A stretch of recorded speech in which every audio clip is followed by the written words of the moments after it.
Hello and welcome back to the ABandOfBrothers Podcast. As you can see, I have another guest with me today, and guess what his name is? Oh, what a surprise, it's James.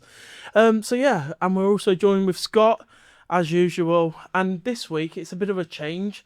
I'm wearing Scott's clothes, so that's something interesting. Never thought I'd wear that on my CV. We've got a few different topics this week. We're going to talk about not having a father figure, and also relationship with drugs and how people perceive it or not perceive it or what. But to start off with, we're going to start off with what we do every week with a 60 to 90 second check-in where we talk about what's currently going on for us and just kind of let you know a little bit about us and kind of what's going on for you. So, who wants to start? Everyone's looking around the room. Not me. Don't pick me. Don't pick me. I came this week. I think I went first not long ago, but Go on. Scott checking in. Good to be sitting here with you, James, meeting for the first time. Oh. Yeah, thanks for coming up and joining us. I've had a busy day. I feel like today's one of those days where I'm in multiple headspaces throughout the day. Like I've gone from work meetings this morning. I did something. It's International Women's Day today, and a few of us from A Band of Brothers went to a gathering and spoke about what we did at A Band of Brothers. So I stepped into that space and I walked out thinking we could have done better, actually. It was good. People seemed to appreciate it, but it was difficult to get the feedback in the moment. And that's something I really enjoy about what we do at A Band of Brothers is it gives me instant feedback. Even from a check-in like this, I get a sense of self by speaking where I'm at. So, yeah, I beat myself up a little bit after that, walking out of it, and then went into other meetings for the rest of the day, which went well, and then I'm here, and then we have an open night tonight after this where there's certain things I'm doing for the open night for A Band of Brothers, and I'm just conscious I've got to go into that space and do a grounding and then talk about something else. So, yeah, the many facets of thinking that I need to do, it feels like I'm juggling a lot.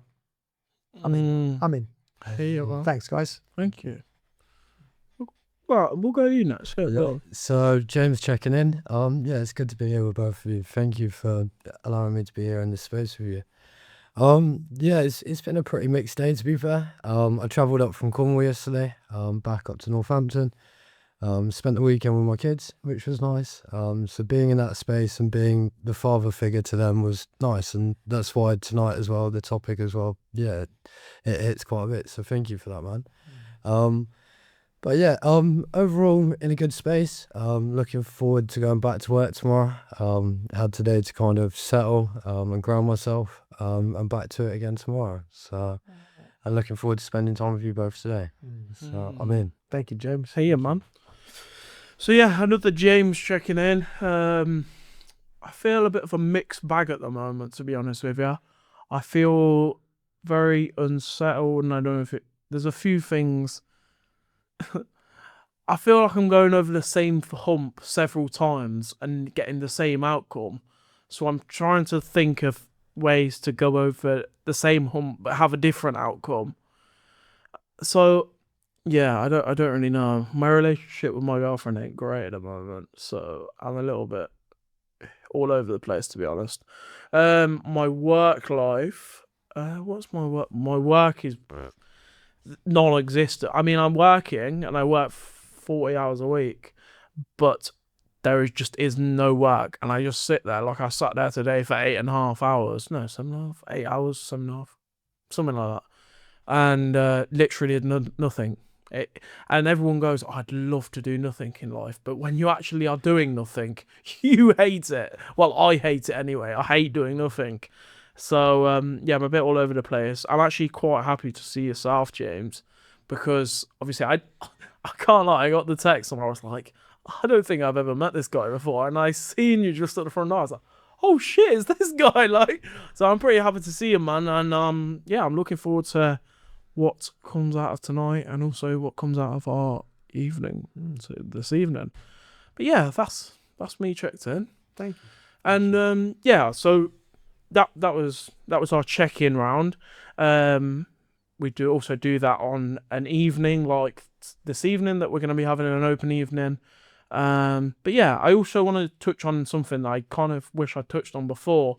Who is James? So obviously, James is one of an ABandOfBrothers member, and we have how many communities now, Scott? 13. 13 communities. Well, hold up, 4 fingers. It should be 13 communities, and James is part of one of the communities. Cornwall being, it's Cornwall, right? Yeah, so Cornwall's got 3 different communities. Okay, is it like a suburb of Cornwall? So I was part of the Falmouth community. Okay. And I was a member. I attended the St Austell community, which recently set up last year. Yeah. So yeah, but So you were one of the founders of St Austell? Yeah. No. Mad. So it was nice, and it's expanded quite well down there as well now. So, That's good, that is. but I'm moving towards Northampton way, so I'm hoping to be Okay. a part of this community soon. Yeah, that'd be good to see. And that's the great thing about ABandOfBrothers is in the sense of you're never stuck to one community. Like I found it this week. I actually was looking through. There's another man in the Manchester community, and I'm going to help them staff one of their weekends. And I've met the guy once, but I feel like I know him as like pretty well. And it's just like you just meet so many different people. Like you can just step into one community and feel like you were always there. Well, from my experience, I felt like I was always there. So, but yeah, I've kind of talked about yourself. So yeah, I don't know. Do you want to speak a little bit, I Scott? just want to recognize, and I think that's right. This is the first time I've met you tonight, but there is a kinship. There is a brotherhood energy that exists because we've been through a similar path, at least in terms of our being initiated into a band of brothers.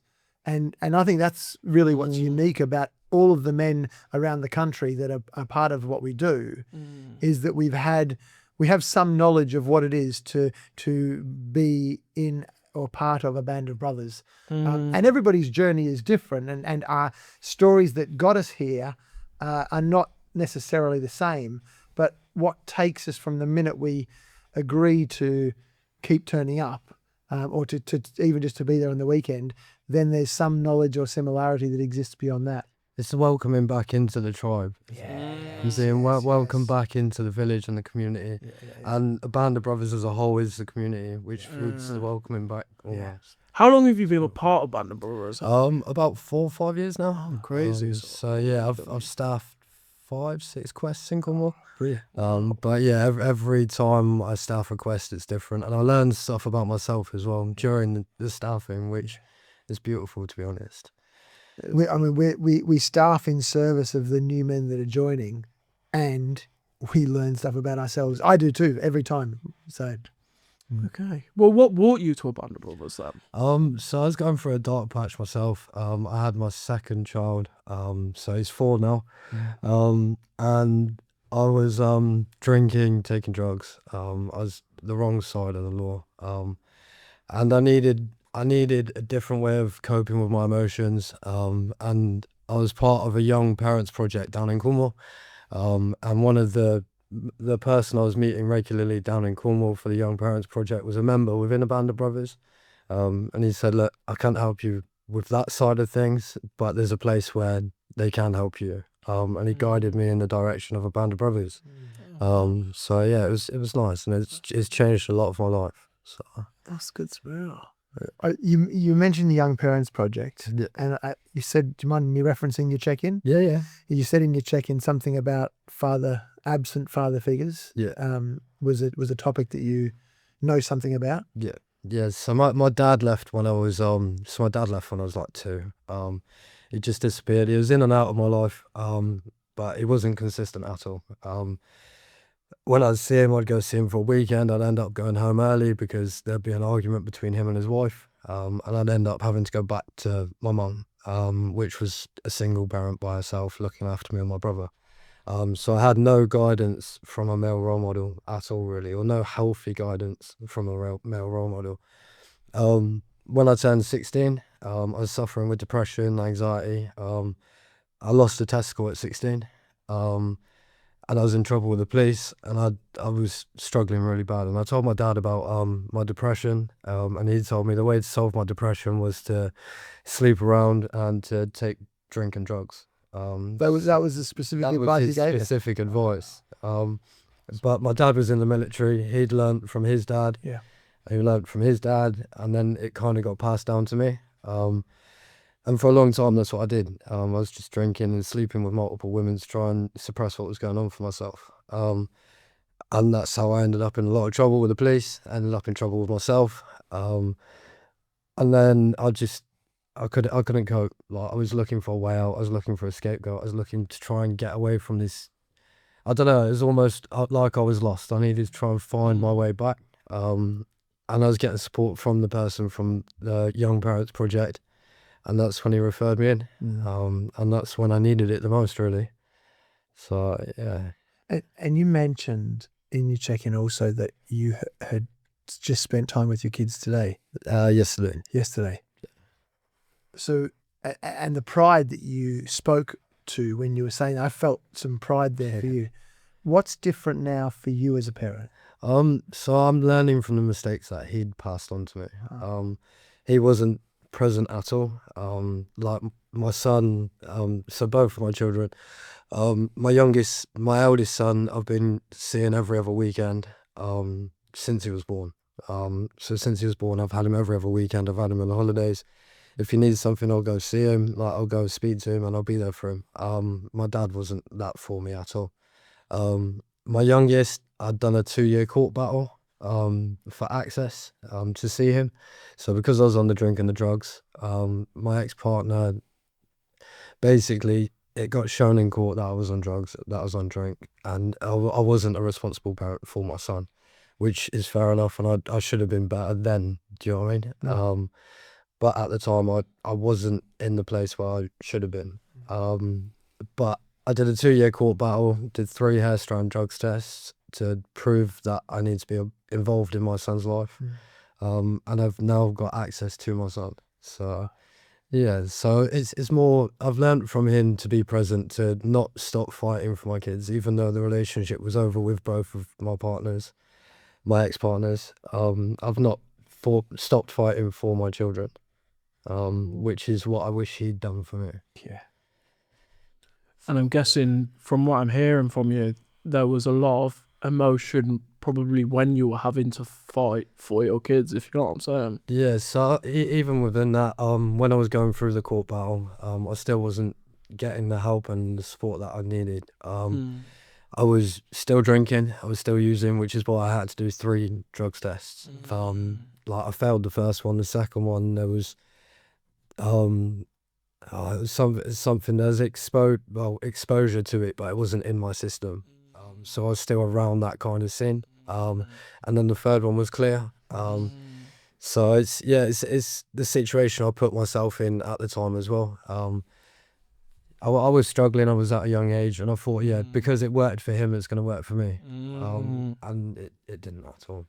What was the fight around? Obviously, because I'm guessing you wanted to become, you wanted to become clean around to see your kids. What was that like mentally like? Because I'm guessing that was a big strain. You could have gone either way, and my presumption is you could have gone, well, do you know what, I'll just give up, like, I'll just carry on my life, or do I want to fight that battle, you know what I'm saying? Yeah, so it was more the looking within as well, and looking to see, like, I've learned a lot within my time with ABandOfBrothers, and I've learned that having that male role model, that even if it's not your father, having a male role model to look up to and to guide you in a certain aspect is beneficial anyway, to all males. And I don't want my kids to not have that. So the emotion around it was determination and joy, because I'm not my dad. Do you know what I mean? I'm not my dad. I want to break that cycle. I want to break that chain. I want to show my children that I'm not him, and that I'm there for them and present for them. So yeah, it was tiring as well. Like, the 2 years, it was tiring, but it was worth fighting for. And now I'm in a position now where I can see them both, which has been, it's been. I can imagine that, like, relief almost. Yeah. Congratulations, man. Thank you. I bet it was like a big relief when you got that final drug test to go like, wow, like I've come a long way, man. Like, And it's the support I had around it as well. So I was circled up in Falmouth at the time, and the men within circle.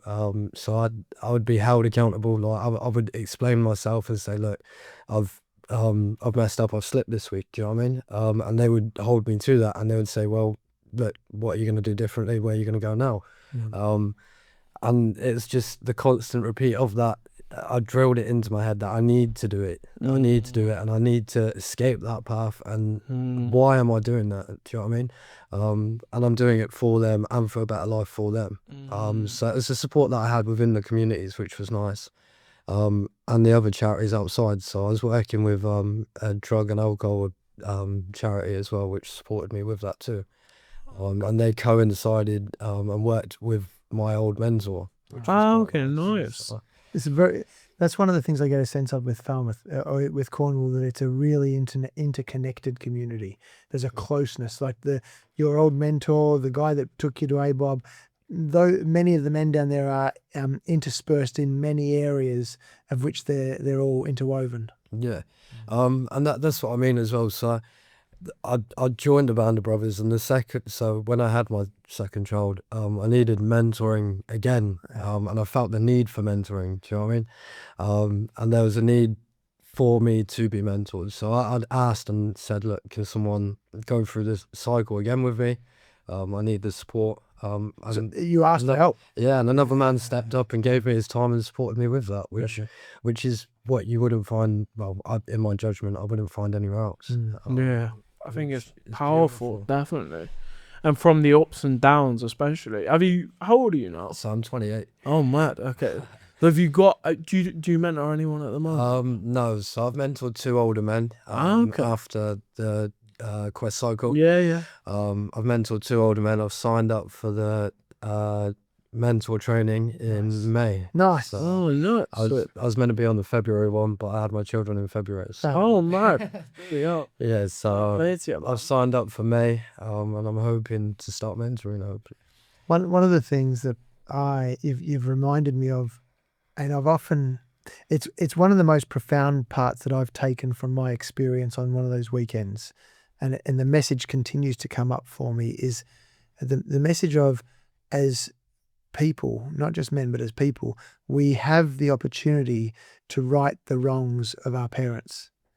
And when I think about what I found difficult in my life growing up, rather than me sitting in a place of looking at my mum or my dad and blaming them for whatever they did, recognizing that if it didn't work for me, I can do something about it and do it for the next generation.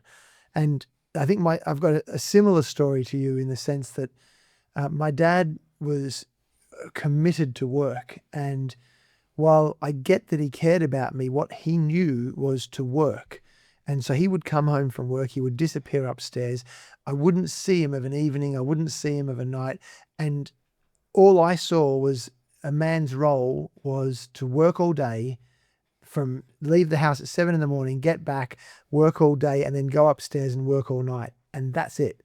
And it was like this mysterious world for me that I craved to know what it was to be a man, because the example that I saw, I didn't like the idea of it. I didn't like the idea of, as a kid, longing for a father, having him in his office, working, and I might see him for a couple of hours on a weekend between when he's doing a sport and we might go and do something together, but that's it. And I made a commitment to myself when my kids were about 4 and 2 that I wanted to be there for them, and I was going to not work. In fact, I tried to make it so that I would only work 2 days a week so that I could be there for my kids. And I managed to actually, for a period of time, to do that and to be present for them. And so I feel like I've corrected that for my kids. And they've said to me they're grateful for my presence and my being around and recognizing that I've had an impact in their lives. And I also know I've got wounds, and the things that I've got myself, they may have the gift to correct. in their lives, they actually might be able to do something about what unintentionally because they're going to have wounds as well. They might need to go and get therapy one day, probably because of me. Where my wife and I, we talk about this, and she denies it. She says they're not going to therapy because of me, but I think they will because of me. I'm sure they will. I've got no doubt.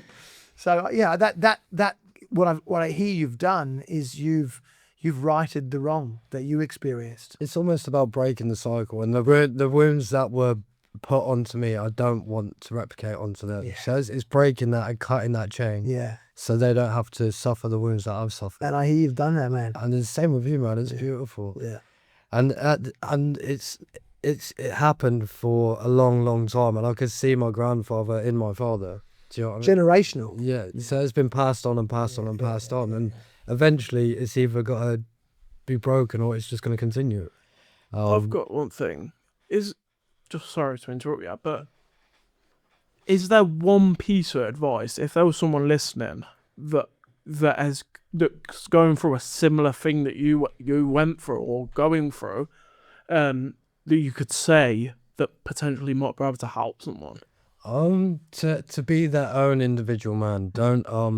Don't take advice or listen to guidance from people that essentially shouldn't be giving it to you anyway. To be your own person, be your own individual person, and that, yeah, you shouldn't give up on it. Become the man that you want to be. How does that work in A Band of Brothers when you mentioned that there's lots of positive role models there? How do you equate witnessing other men as positive role models, but then making your own decisions? Because knowing that they're on their own journey and their own path, and where they want to go and where they want to be in life is different to where I want to go. And it might be different to where you want to go. It'll be different to where you want to go. Everyone's on their own individual journey. And yeah, they need to. Well, I needed to learn where I wanted to go and what I wanted for myself and for my future. And that's the same with everyone. In my judgment, it's the same with other people. What they're on a different path and a different journey to mine. Yeah, it may coincide at times, and we may be side by side for a while. Yeah. But there's an end and a different path for everyone. And then maybe those people give us a glimpse into what's available. Yeah. And we don't have to take it, but it's an option. Yeah, it's an option I for like them. that. And that could change your path on where you want to go yourself as well. Nice. Something around like focus on yourself. There's always, well, from what I hear from loads of people, is stop focusing on other people, focus on yourself. And it's all very hard. It's very great saying that saying, but until you actually action it, then it means nothing. There's a lot of things in life where if you don't action them. What's coming up for you? Hearing that, what's coming up for you? Probably my own problems, to be honest with you. Yeah. Within a sense of like how I use alcohol in particular. In the sense of like more recently using it as like a distraction. And everyone says to me, stop drinking. You shouldn't drink on them meds, this, that and the other. And I kind of let it, yeah, just to please everyone. And then I realised that actually, like, I don't know how to word it. It's kind of like that journey thing is like, maybe it will sort itself out, but at what cost? And that's kind of how I have been living probably for a long time that I haven't even realised. And it's kind of like, at what cost? What cost? So for what I'm hearing from you is your kids were a cost. There's a cost to everything. There's more than that as well. So for a long time, I was using alcohol to suppress how I was feeling. Like within myself, I wasn't happy within myself. I wasn't happy with the person I am and the person I was, and where I was going. Like I felt like I was repeating what my dad was doing, and I felt like I was my dad, and I was becoming that man. And for a long time, I would drink until I'd black out. I'd pass out outside, like on a bench, or I'd be kicked out of clubs, or I'd be getting arrested. And that's when something changed, and I thought I need to change my life. What was that? So it's almost as in, so my children were there as one factor, and one was my health and why am I doing this? Like, I'm drinking and drinking and drinking because there was no one to talk to and no one to open up to, which is when ABandOfBrothers came along as well. And then I needed to, I realised I didn't have that person or that role model to talk to or anyone to speak to about it. I could speak to friends about it, but there'd be banter, there'd be shaming, there'd be judgment, and there wasn't anything else other than that. So I was just drinking to get blackout drunk and to fit in, which I thought was normal at the time. And until that coincided and I realised that wasn't serving me and my children as well, that was the push I needed to put me on the path I needed to go on. How did you know it wasn't serving you? Was there a moment? Was there some sort of wake up, or was it more a gradual thing? It was more of a gradual thing. It was more of a gradual step. Like, I've been doing it for so long. There was no one to open up to, no one to speak to. I saw the effect it was having on my life and my children's life. And that's when it started to build up, and I thought, well, that's enough. I can't keep doing this to them and to myself. And then that's when I got the support, and that's when I reached out, and that's how I had to try and change the man I was becoming.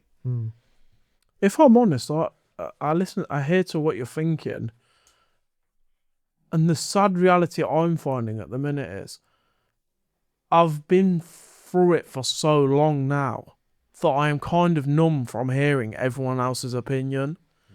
And I'm sat here thinking, I'm like, I actually don't even think that I've had that moment yet. I think I find a new almost excuse of why. And because I don't do it every weekend, I feel like it's justifiable, but it's not. But does it serve you though as well though? Is it helping you? Well, no, it probably backpedals everything that I try and do. Everything good I try and do, it's like you take one step forward, 3 steps backwards. That's I feel. I take 3 steps backwards and probably break my knee. But yeah, nah. So I feel like, yeah, like I had a pretty deep conversation the other day with my girlfriend, and she was like, if you don't change, I'm going to leave you. And I was like, fuck. So I'm kind of sat here listening to what you're saying, and I'm like, fucking hell, like, this is a bit deep, a bit too deep for a Saturday. Coming close to yeah, coming close to exactly what, like, obviously I'm, I would say in a fortunate position, but I'm in a situation where I don't have that much responsibility in the way of like kids or anything like that. But I also have a responsibility to the fact that if I get arrested again, and I mean, up until recently, up until like the other week, I will not say that next bit. Cut that out. I was about to confess to something that's criminalised. I hadn't had an epiphany, and I'm still waiting for the epiphany to happen. I had it a little bit like when I went on the last quest, but I don't know if I'm kind of craving it a little bit. Yeah, because you're saying epiphany, but you're saying it was gradual. Yeah. Almost like I think what I'm hearing is there was the type of man that you wanted to be. You'd received options other than your father or your grandfather as to what might be available. And you could see a path going this way that was different from the path that maybe you wanted to be.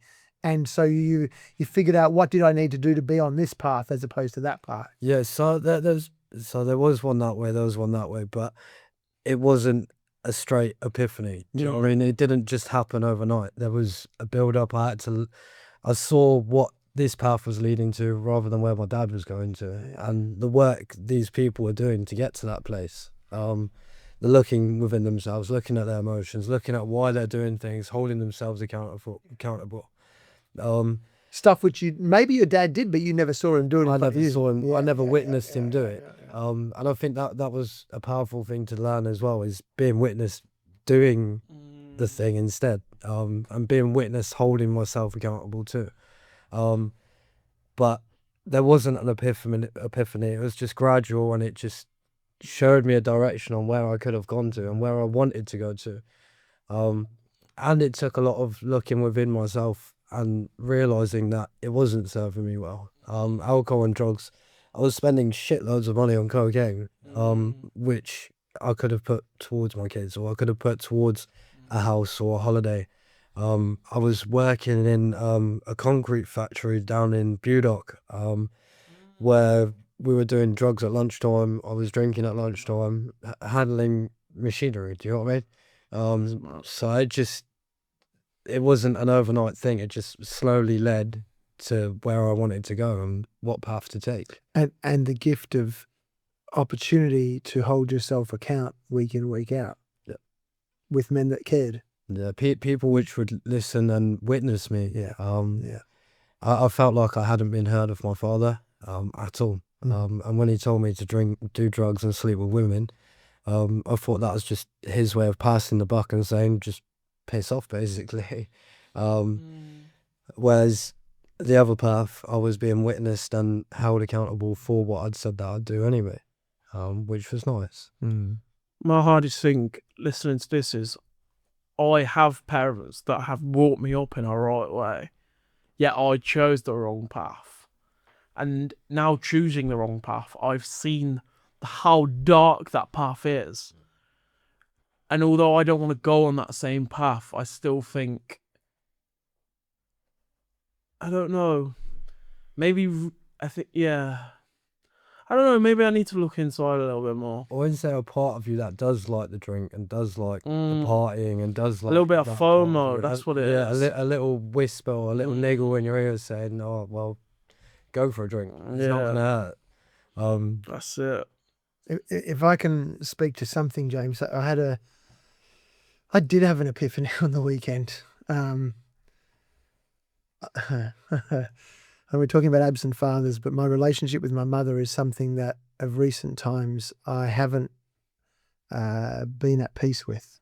And I found myself in a restaurant on the weekend. I was away with my wife.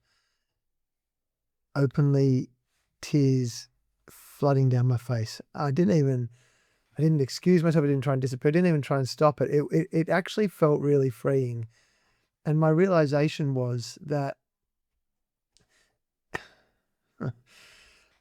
even though my mum has, I've found it really hard at times to feel accepted by my mum, and that she actually cares for me, and that she accepts me for me.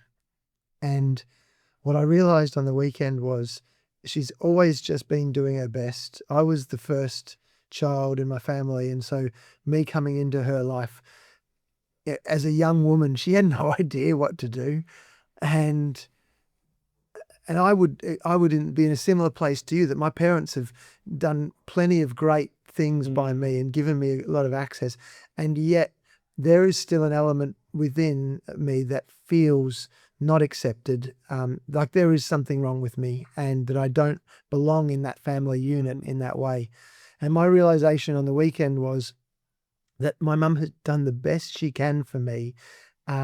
She did taekwondo, and she did it at the same time I did. And she didn't want to, I don't believe, do taekwondo. She got to black belt. And I was just thinking about what she went through to get to black belt. As an adult, I can comprehend that.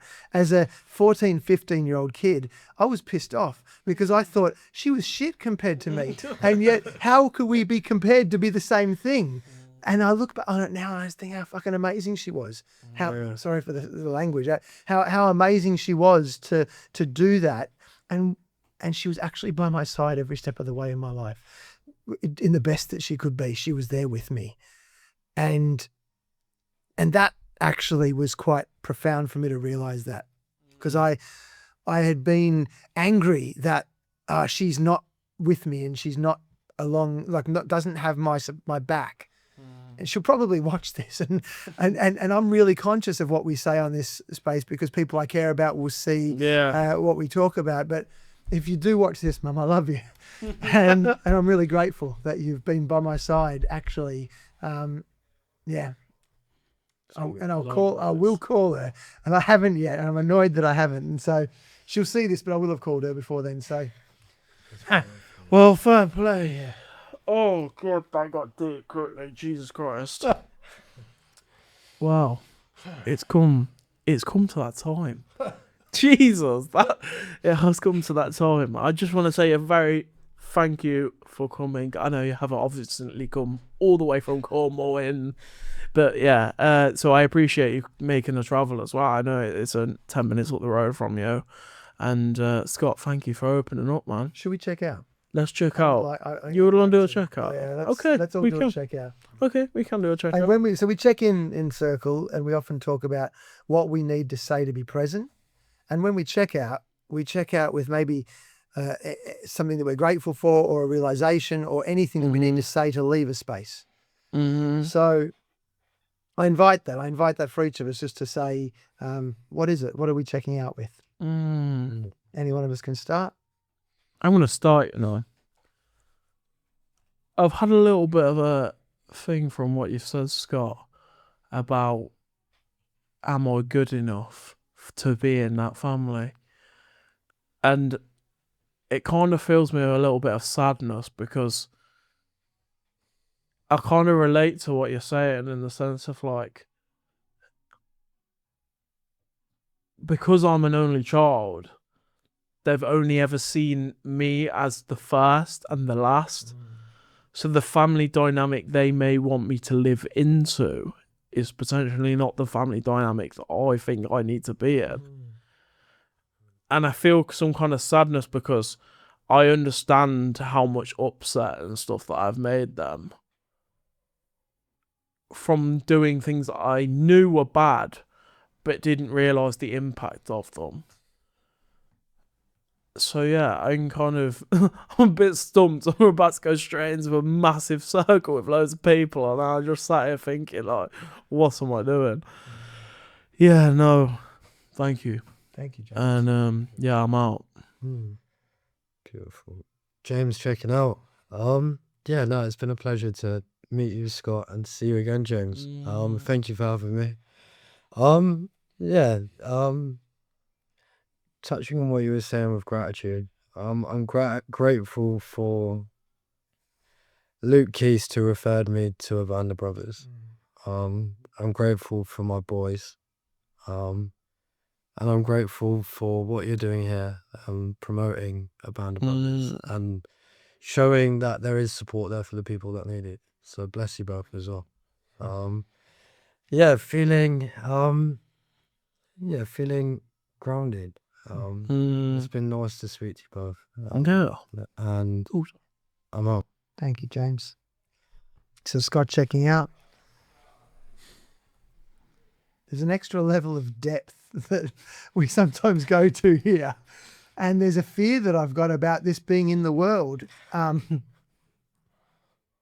I'm feeling the fear and doing it anyway, actually. Because if I don't talk, and if we don't talk, why could we expect and hope other people do?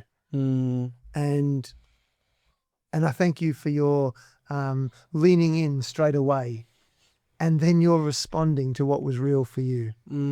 Because actually I noticed that for me, it's the combination of what's going on in each other's lives, the gift of our presence in each other's life at this moment, that gives us access to what may be going on within. So yeah, I'm really grateful, and I'm grateful for my mum. Thank you. Thank you for your love. So Thank you. I'm out. I hear you, Scott. Well, yeah, that was a very deep podcast. Thank you for listening. Obviously, there might have been a few things that you might want to talk about at your own ABandOfBrothers circle. So be sure to give us a like, or leave a little comment down below what you're taking away from it, maybe. And also, if you look at the links below, or search ABandOfBrothers on Google, you'll find your local circle. But yeah, go on. It's International Women's Day. And it's International Women's Day while So, we're filming this. Thank you to all the women in our lives. Thanks, women. I've got a date now. Right. We'll see you soon. See you later.